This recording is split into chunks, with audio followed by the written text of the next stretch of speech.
Oke, jadi sekarang kita belajar tentang kasus kesetimbangan benda tegar. Pada bagian pertama. Nah, jadi di depan aku ini ada sebuah kasus pada sebuah roda yang ingin ditarik dari sebuah anak tangga dengan ketinggian H.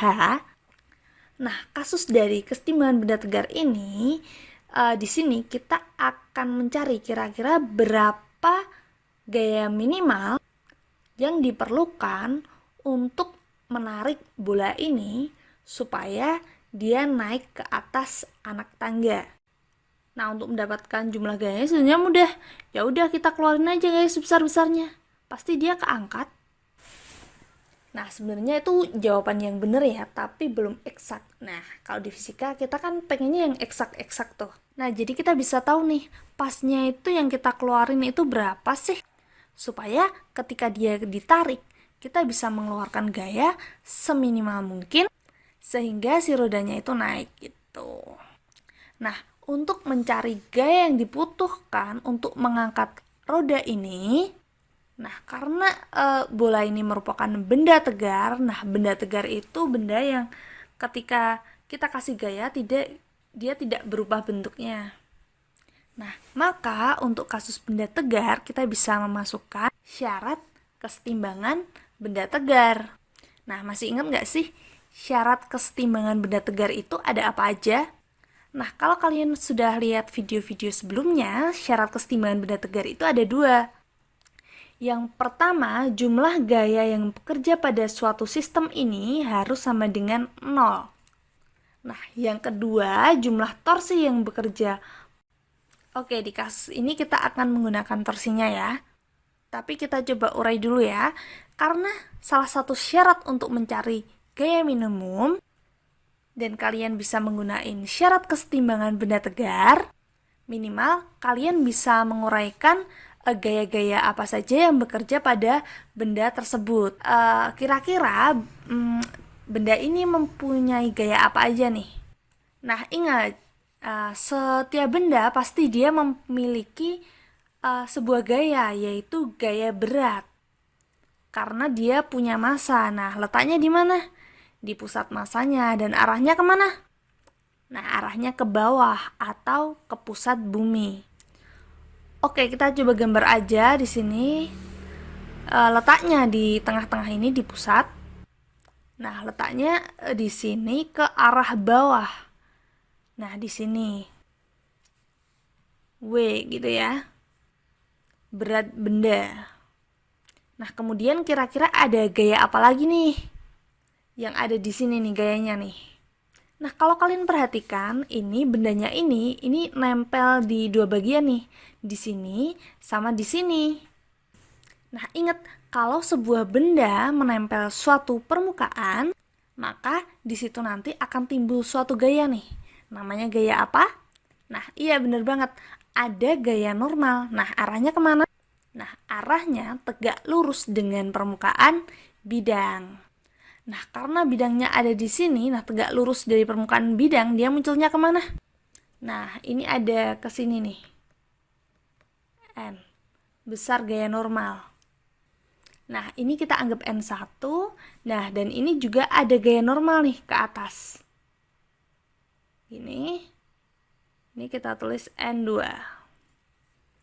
Oke, dari situ ya udah, gaya-gaya yang bekerja ada 1, 2, 3, 4. Nah, ada 4.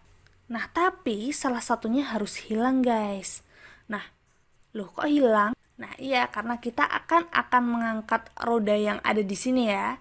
Nah, jadi nanti yang akan terjadi, nah secara logika kan rodanya berputar ya.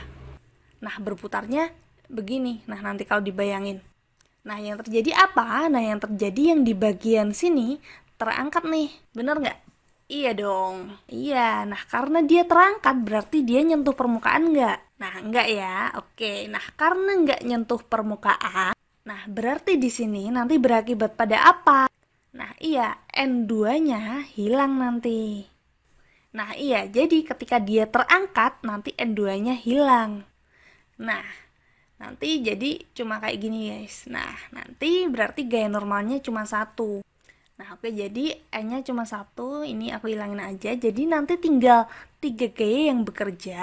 Nah, kalau dia diputar, nanti perhatikan ya, pasti dia muter. Nah, kalau dia diputar, nanti pasti porosnya pindah nih, jadi di sini. Nah, nanti jadi ini kita jadikan porosnya. Poros untuk apa? Nah, poros untuk mencari momen gayanya atau torsinya. Nah, total torsinya itu. Nah, total torsinya sama dengan 0. Nah, akibatnya apa? Nanti N-nya juga nggak akan bekerja. Nah, jadi nanti tinggal si F sama si W aja yang bekerja pada benda ini. Oke, berarti dari sini kita bisa dapatkan dulu ya jaraknya. Ingat nih. Nah, kalian masih ingat nggak materi tentang momen gaya? Nah, oke, aku ingetin lagi ya. Torsi atau momen gaya itu ilustrasinya kayak gini. Nah, jadi kalau misalkan aku punya suatu poros di sini, nah kemudian di ujung sini aku berikan gaya, jadi besarnya momen gaya, besarnya ya bukan dalam bentuk vektor. Jadi nanti torsinya bisa dirumuskan gini. Gaya yang tegak lurus dengan porosnya dikalikan R-nya. Jadi nanti yang ini aku buat dulu nih tegak lurus dengan gayanya. Nah, jadi gini nanti kita urai. Nah, ini F tegak lurusnya. Nah, atau nanti bukan gaya yang kalian tegak lurusin, tapi jaraknya. Jadi nanti rumusnya torsi sama dengan gaya dikalikan jarak yang tegak lurus nih dengan gayanya. Nah, jadi nanti kalau kasus yang kedua, jarak yang tegak lurus itu yang ini nih.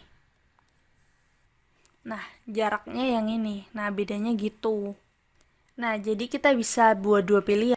Bisa gayanya yang ditegak lurusin atau kita bisa cari jaraknya yang tegak lurus dengan gaya.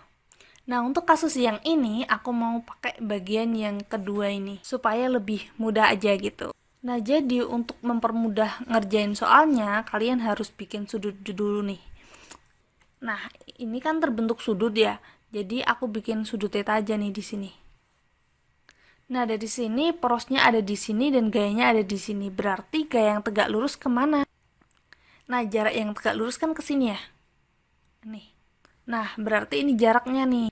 Nah, jadi ini aku anggap aja jarak yang pertama gitu ya. Nah, jarak yang pertama itu berapa? Nanti kita cari. Nah, kemudian yang W. Yang W itu kan ke bawah sini ya. Porosnya ada di sini. Jadi jarak yang tegak lurus di mana? Nah, jadi kan jelas banget ya yang ini ya. Ini. Nah, ini jarak yang tegak lurus nih. Jadi aku anggap aja ini R2. Nanti kan ada 2 torsi nih. Nah, jadi dari sini kita bisa tulis ya. Jadi ingat, momen gaya itu punya aturan. Nah, kalau dia muternya berlawanan arah jarum jam kayak gini, dia nanti bisa bernilai positif. Nah, kalau nanti arahnya searah jarum jam kayak gini, nanti dia nilainya negatif. Nah, kalian kalau perhatikan F-nya dari sini, porosnya di sini, berarti nanti muternya ke sini, berarti dia arahnya berlawanan arah jarum jam, berarti nanti nilainya positif. Sedangkan yang ini putar ke sini, arahnya searah jarum jam, berarti nanti nilainya negatif. Oke, berarti dengan menggunakan syarat kesetimbangan benda tegar untuk torsi, jumlah torsi sistemnya sama dengan 0, berarti di sini kita bisa simpulkan, ingat gaya kalikan jaraknya ya. Berarti di sini F gaya positif ya dikalikan R1. Terus di sini gayanya negatif ya, karena dia searah jarum jam, berarti dikurangi W dikalikan kan jaraknya R2. Nah, sama dengan 0.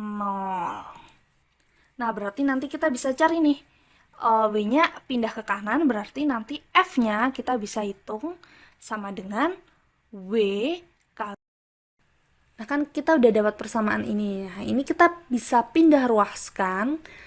Nah, ini sama dengan F, W kali R2-nya pindah ruas ke kanan, jadi negatifnya hilang dibagi R1. Nah, nanti kesimpulannya jadi kayak gini.